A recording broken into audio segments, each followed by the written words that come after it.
You know, sometimes to wish you luck, people will tell you to break a leg. Well, I took it a step further. I broke a hand.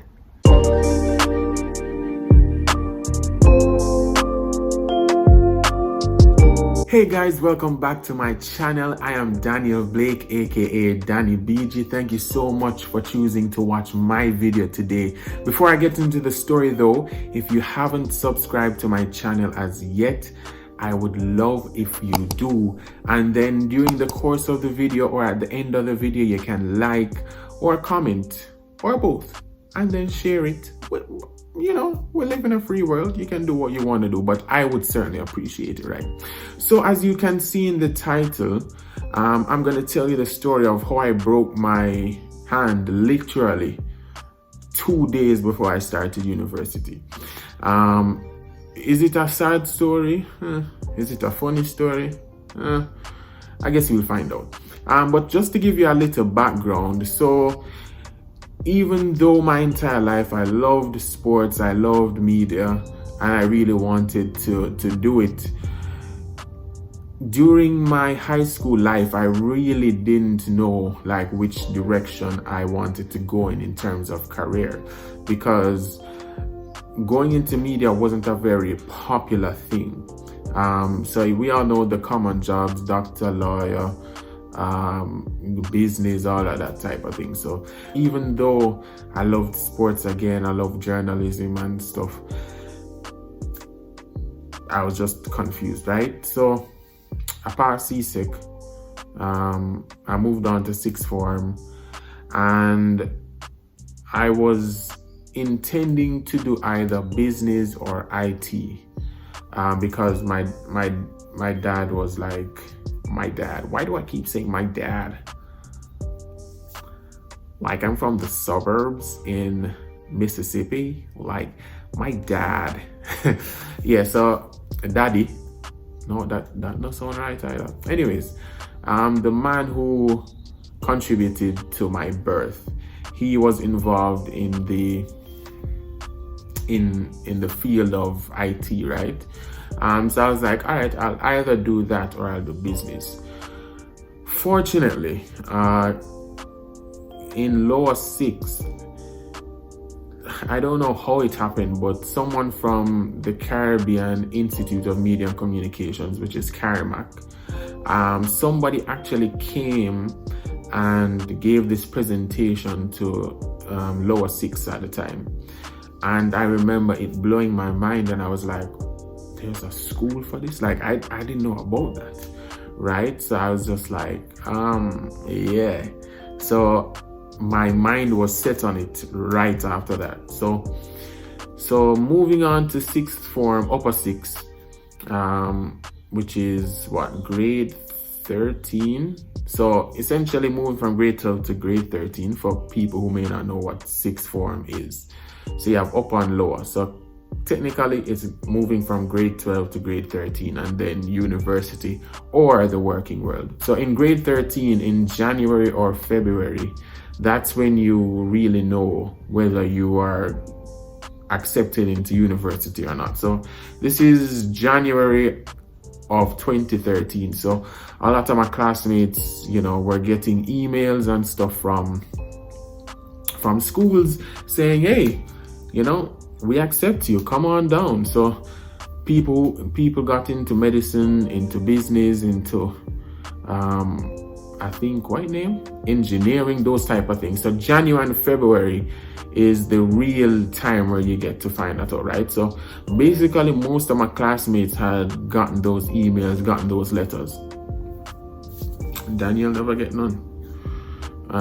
So I am there wondering, you know, all right, let me be patient.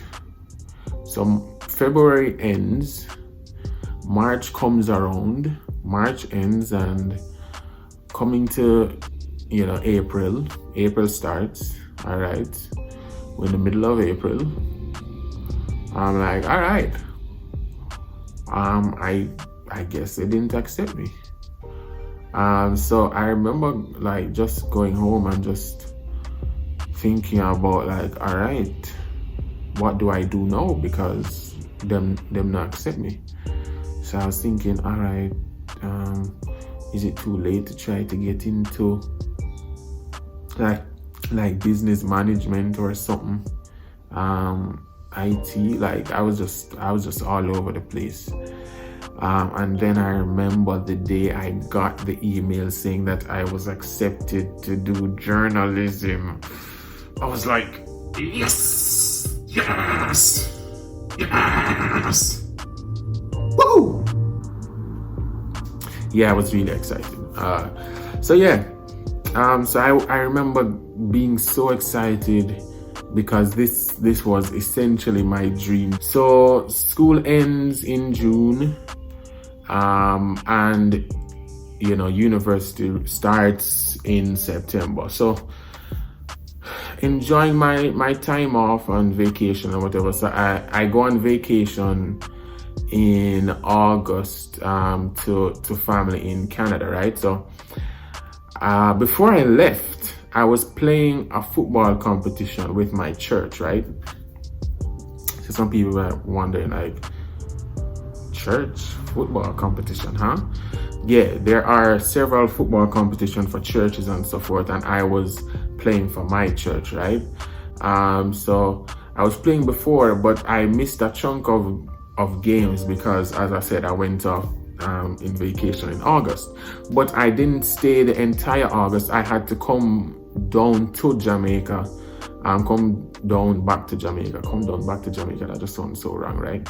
Yes, I had to come back to Jamaica because orientation was like the last week of August.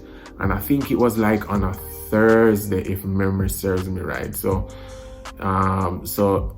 it was the last week of August on a Thursday, and school would start the first week of September. So I go to orientation. I hear the different, speeches from the respected dignitaries. Am I using that right? Anyways, so I'm excited and I'm like, all right, cool. And one of my good friends from Wilma's, Brian, he was also accepted to do journalism as well. So at least I knew somebody going in. So here I am, excited to start the next week. And on the Saturday, so this is after orientation. So on the Saturday, which is 2 days before school starts, I am going to play a football match, right? For my church, as I mentioned. So me say, I can play ball. Like, I love football. I'm gonna play. So I played the match, and I remember, like, in the first 10-15 minutes, like, I got this chance, man. So I get this chance, and the keeper saved it. It was a good save, I must admit, because I struck it really well. The keeper, that was a good save. So I remember after that, a couple minutes after, I think I should have known that something bad was going to happen. I don't think I've told this part of the story to any of my family or friends who knew that I broke my hand. But the defender of the opposing team was like, yo, you not gonna thump in your face, Not gonna thump in your face. Even though it was a church competition, this man said, yo, I'm not gonna thump in my face, blah, blah, blah. And his teammate who was nearby was laughing too, because obviously, like, I did just figure, say, it's like him just a try talk tough for me afraid, and for me kick with the ball or not try strike a goal again, right? So literally maybe 2 minutes later, I'm going up to head a ball, right? And that same defender, I'm not saying that he did it deliberately, but that same defender decided to go up with me in that challenge, if memory serves me right. So both of us were both going to head the ball, but I get there before him, right? But what happens is, so say like we're both jumping, but I get there first, and then he jumps, and what happens is he knocks into the side of me while I hit the ball. And what happens is I end up flipping mid-air. Now, if you know me, I'm not flexible. So flipping mid-air is like, probably it's the first and last time I've ever done that in my entire life. So I flip and I landed with my left hand like this because I'm trying to stop the blow, like boom, like dropping on my back or my head or something. So land on my left hand and I was just like, oh, I'm in like immense pain, right? I'm on the ground and I'm like rolling. I'm just like, I don't think I sounded like that. I don't remember what I sounded like. But I remember just like crying out and whatever. And then this little circles of my teammates and the opposing team, all of them like, I'm not hearing fully what they're saying, but all of them like kind of like, oh. And I remember one of them saying, yo, Iman broke. And the referee is like, no man, him underbrook man, try move it. So one of them attempt to move my hand, and then the bone, like this bone right here, was like out here. And even though this wasn't funny, the referee said, yeah, it broke, yeah. Ah boy. So I'm on the ground, I'm in pain. So what they do is they got a piece of like board that was nearby and strapped it up to my entire arm so that, you know, the hand can essentially stay in place.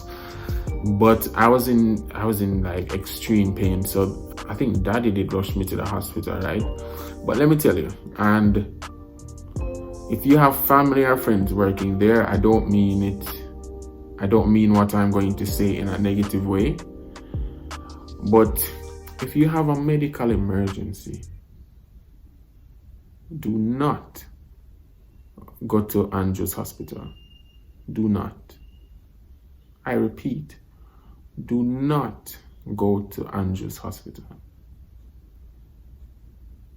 They may have changed from 2013, so let me give them the benefit of the doubt. But if you have a chance to go back in time and you have to go to a hospital, do not go to Andrews Hospital.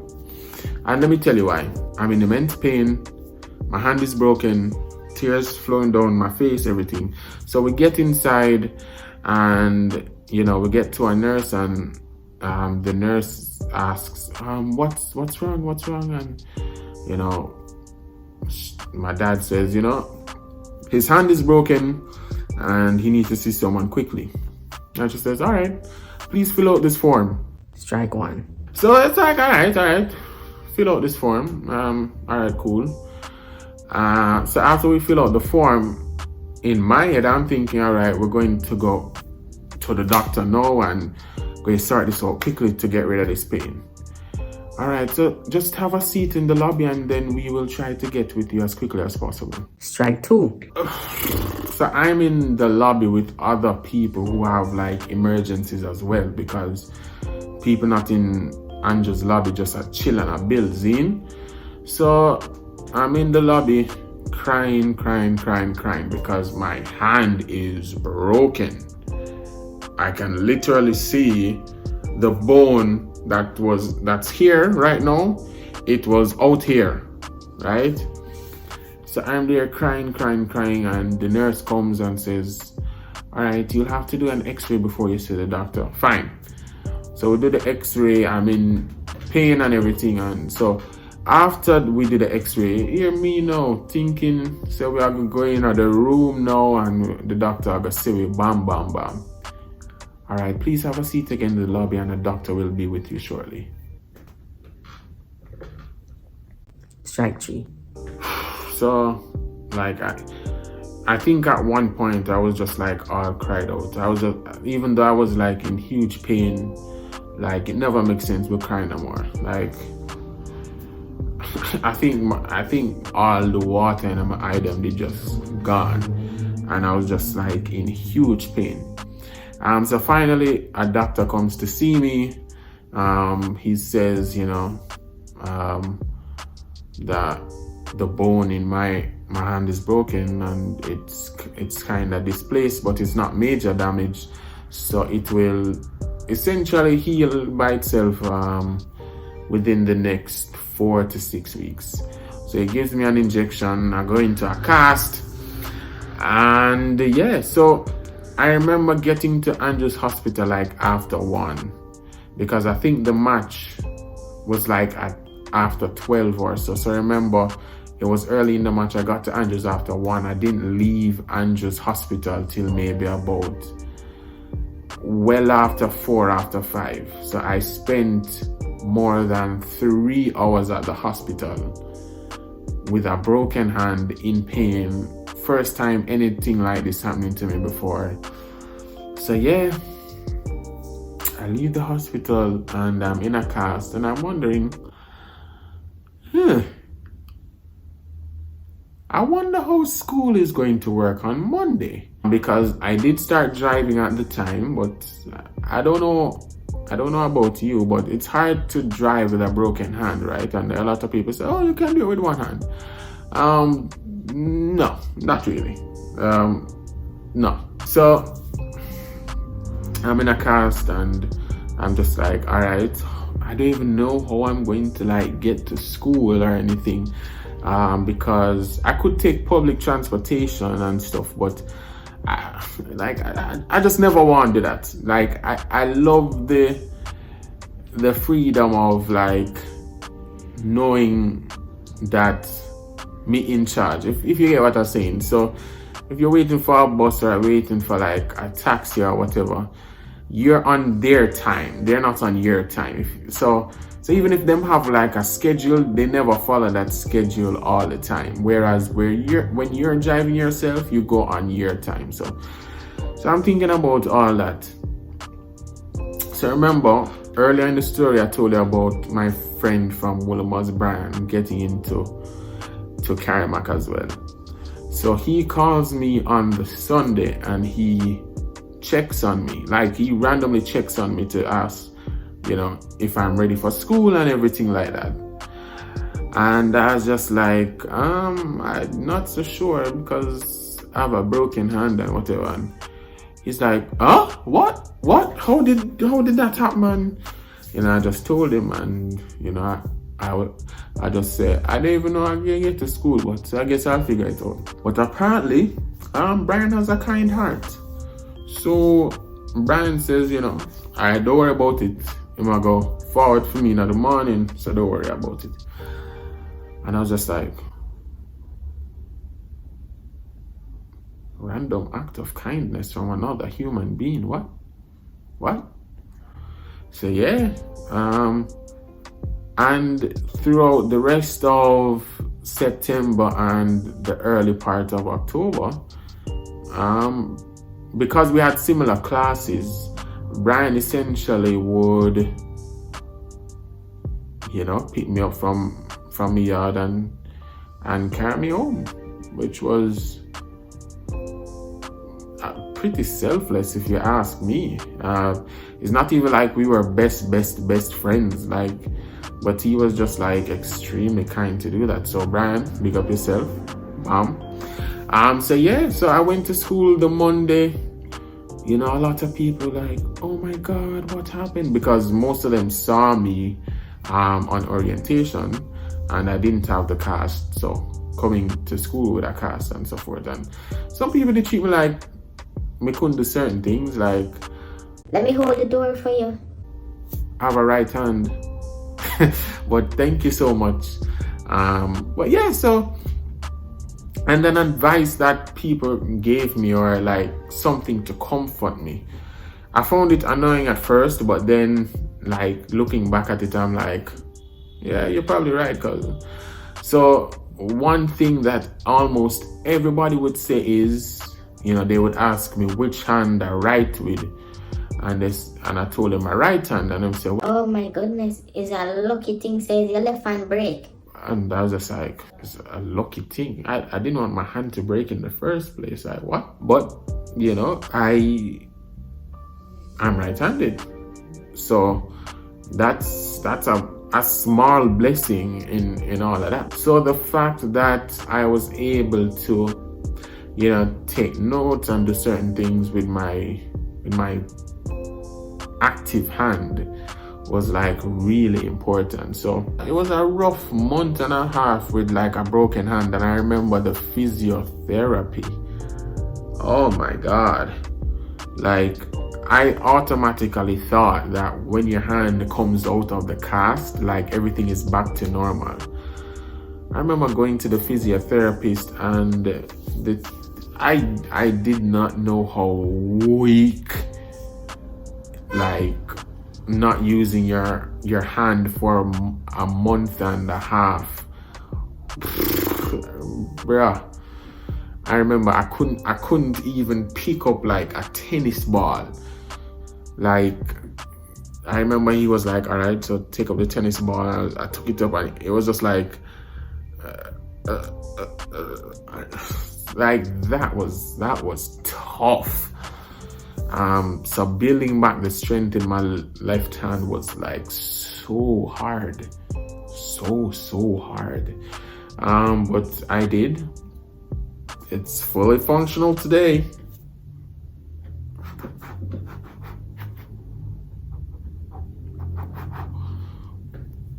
Yeah, I'm a bit weird. I apologize. So imagine starting my future and then just having this, I guess, minor setback. That could have really, you know, it could have really discouraged me. I could have said, you know what, maybe I should take the first month off, or maybe I should start next year or something, because, you know, but it was just a minor setback. And to be honest, it never bothered me too much because, you know, I had a good friend. I had my right hand. So yeah, so everything worked out in the end. I graduated with my bachelor's in journalism, and yeah. Thank you so much for watching, guys. Please don't forget to like the video, comment below, and if you haven't done so, please subscribe to my channel and look out for future videos. Until next time, I'm Danny Beegie. God bless.